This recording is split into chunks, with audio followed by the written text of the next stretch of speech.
Welcome back. Former President Trump will travel to the Texas border tomorrow. He's expected to spotlight the border wall and go after the Biden administration for reigniting the border crisis. This is a potent campaign issue. It's going to rev up the base, and the GOP wants to use it to win back the House and Senate next year. Back with us now, former DHS Acting Deputy Chief of Staff, Lora Ries. It's great to have you back on. There's systemic criminality at the border.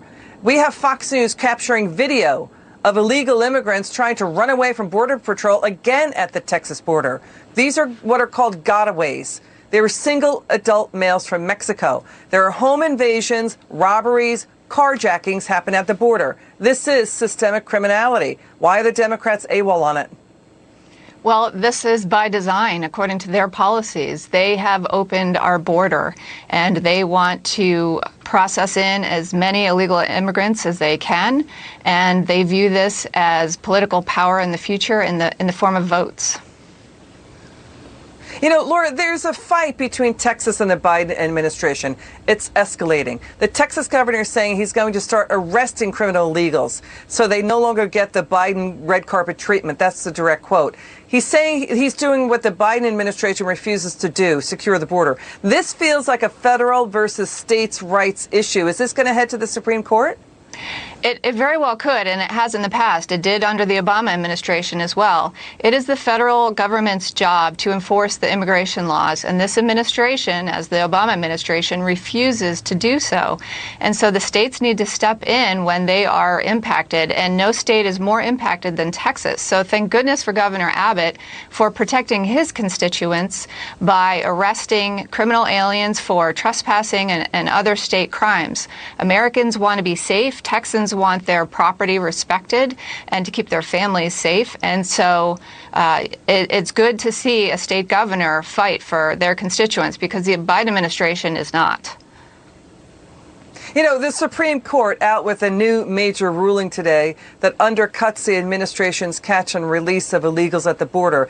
SCOTUS effectively said that if an illegal comes back, if they return and try to cross again and they claim asylum, they have to be detained. They have to be held in government custody. They can't go through what's called catch and release before, in order to wait out their court hearing. So what do you think of the impact of this ruling? Well, it's important, and immigrants in this country have extensive due process. They can go through, see multiple judges, appeal, file motions, etc.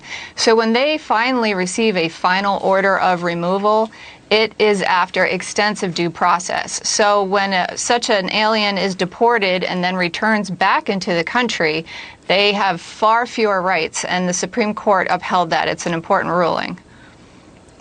Because now, here's the other thing that's happening in Texas. The governor there plans to shut down.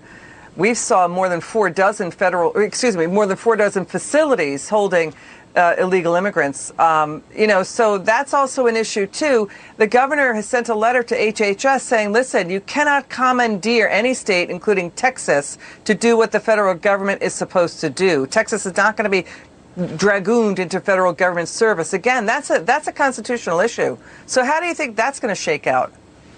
It could end up in court as well. And once again, it's not just the Department of Homeland Security that's not enforcing immigration laws. Health and Human Services has a key part of that in housing the migrant children. And there are so many unaccompanied alien minors that they are seeking sponsors for, someone to come pick them up, to house them temporarily. HHS is really lowering its standards of who it will accept for sponsors to come pick these minors up, which is not going to end well for these children. We've seen this before under the Obama administration, and there were some horrible cases that came of it.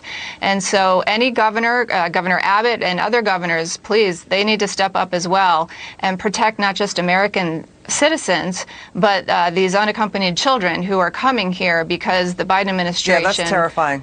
Is welcoming them and said that we won't return them. And so it just encourages more parents to send more children here unaccompanied.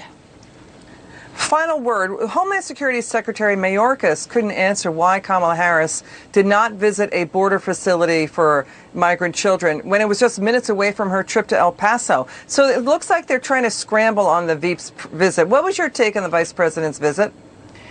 It was a PR fiasco, and what's ironic about it is she went there for a PR win.